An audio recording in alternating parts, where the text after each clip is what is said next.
Avant que le nouveau gouvernement ne soit constitué entièrement, François Bayrou était pressenti pour décrocher un ministère. Mais les rumeurs qui ont longtemps couru ne seront finalement pas confirmées. Un fait sur lequel le maire de Pau vient de s'exprimer auprès de Paris Match. Gabriel Attal, plus jeune Premier ministre de l'histoire de la Ve République, a constitué son nouveau gouvernement en 2 temps. Si les premiers noms ont été désignés quelques heures après sa nomination officielle, certains ministères restaient encore inoccupés. Gabriel Attal a d'ailleurs profité de ces nouvelles annonces pour remplacer Amélie Oudéa-Castéra au poste de ministre de l'Éducation nationale. Celle qui est toujours ministre des Sports a payé cher ses déclarations au sujet de la scolarisation de ses enfants.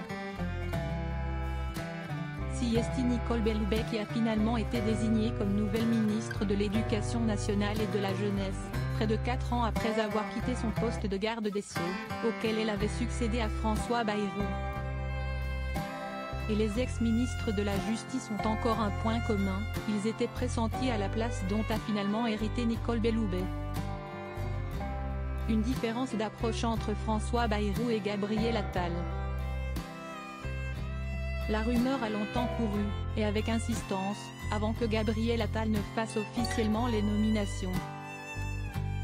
François Bayrou, maire de Pau, était en passe d'hériter du ministère de l'Éducation nationale. Des discussions ont eu lieu. Et si cette nomination ne s'est pas concrétisée, si est-il parce que les désaccords avec Gabriel Attal étaient beaucoup trop importants. Nous avons fait le constat d'une différence d'approche sur l'école, a-t-il précisé dans une interview accordée à Paris Match ce jeudi 15 février. L'idée que la solution serait dans une séparation dès le collège entre les faibles et les forts, je ne crois pas que cela marchera. Tous les professeurs le savent, bien sûr, il y a des élèves qui n'ont pas le même niveau dans les classes, pourtant la vocation d'un enseignant, si est de les faire avancer ensemble, chacun à son rythme.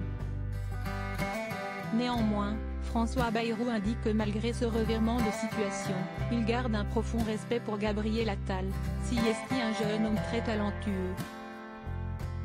Beaucoup de qualité, d'expression et de charme, de capacité de conviction. Je suis sûr que nous partageons des idéaux, même si nous n'avons pas un parcours de vie semblable. Il veut réussir et il a raison, dans cette circonstance incroyable d'être le plus jeune Premier ministre que la France ait connu. Le dialogue que j'ai avec lui est facile et je crois sincère. Je vois sa motivation et j'essaie de lui faire partager à la fois mes inquiétudes et mon engagement. Aucun regret pour François Bayrou. Passer à 2 doigts d'une telle nomination peut être source d'amertume et de déception. Ce n'est pas le cas de François Bayrou. Mon idée était de n'accepter un ministère que dans un secteur difficile et en crise profonde. Je n'avais identifié l'éducation, avec la crise de confiance, si lourde, dont l'école souffre aujourd'hui, et la question démocratique, les rapports entre citoyens et pouvoir, entre ceux qui se battent en bas et ceux qui décident en haut. L'ancien député européen de 72 ans admet que cela n'aurait pas eu de sens d'accepter une autre opportunité, nous n'avons pas pu nous mettre d'accord sur ces sujets. Je ne cherche pas de galon, je ne fais pas carrière, je veux m'occuper de l'essentiel. Mon engagement, si est la crise de la France depuis plus de 20 ans. Et, aujourd'hui, même de l'Europe et de l'Occident. S'il n'a pas décroché les ministères espérés, François Bayrou n'a rien perdu de sa détermination.